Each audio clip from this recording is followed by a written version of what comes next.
CK3 is not all sunshines, rainbows, and feudalism. Continent-spanning armies, trials, travails, near-death experiences, bankruptcy, and family conflicts. Its scope and complexity befits the moniker of grand strategy. Your conquest decisions might depend on your daughter's marriage to a lord, your son's reluctance to kill you. I need to take a little detour into the history of grand strategy.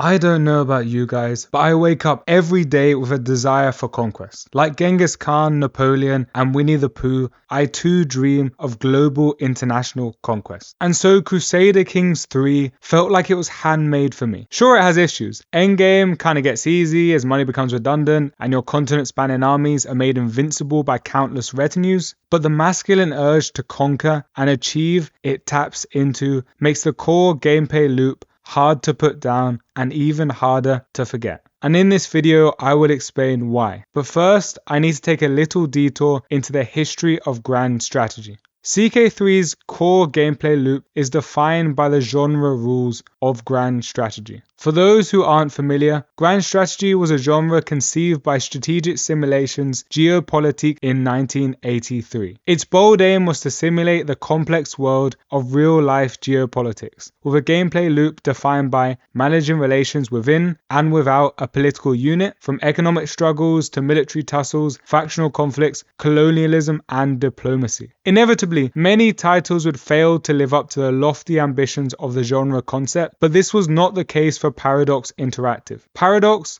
a grand strategy focused studio founded in 1999, is responsible for some of the greatest titles in the grand strategy genre. We're talking about the Europa Universalis series, the Victoria series, the Hearts of Ireland series, Stellaris, and Imperator. Nah, I'm joking. Not Imperator Rome. But I believe the game where these masters of grand strategy really perfected their formula was CK3. And that's why this title deserves to be the focus of this video. You see, no other game quite channels the ravenous urge to conquer contained within us all like Crusader Kings 3. And this is because of the tremendous core gameplay loop. The core elements that make CK3 a masterpiece are established from the very beginning.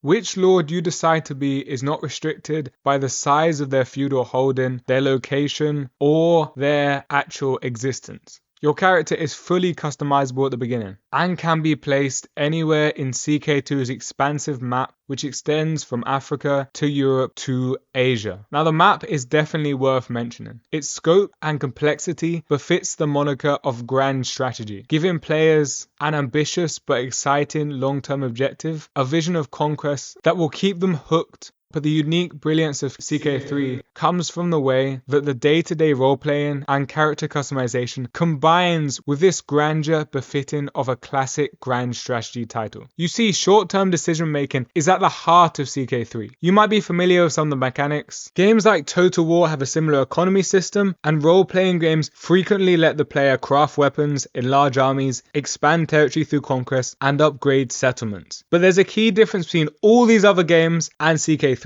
A difference that means everything for the emotional investment of the player. In CK3, everything is personal. The macro is centered around the micro. Small decisions on a day-to-day basis are what sets the parameters for your broader, long-term ambitions. Your conquest decisions might depend on your daughter's marriage to a lord, your son's reluctance to kill you, your friendship with a notable, or your wife's infidelity. By making everything so intimate and personal, you become far more invested in CK3 than you'd possibly imagine. Your urge to conquer, your will to power, will feel as though it was festering your entire life. When you conquer an enemy that attempted to kill your child or steal a piece of your territory, and you capture their nephew, well, let's say what happens next is not business, it's personal. And for most of the game, this personalization will dominate your mind.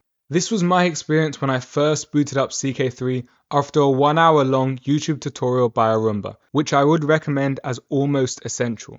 As a lone Irish lord in an island full of vipers, each vying for more territory, building alliances and prepping myself against enemy attack was fundamental. One misstep at this stage and I would be gone, left to the fishes. And so I had to slowly build safety funds, build personal retinues to boost my strength, and sell off my daughter. No, Daddy, wait! Wait!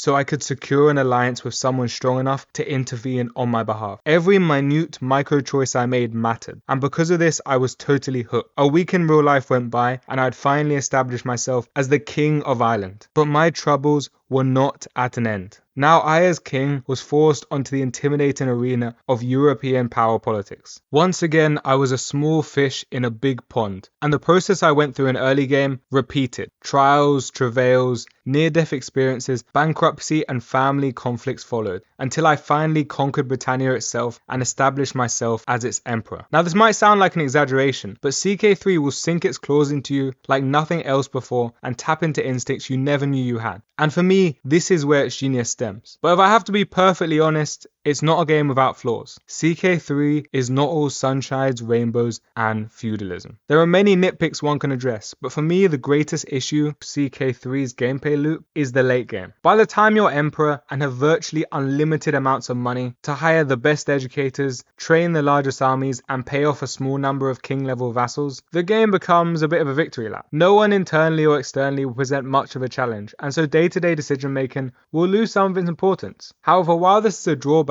I think it strangely works for your personal narrative. Every narrative needs a conclusion. As with life, everything ends.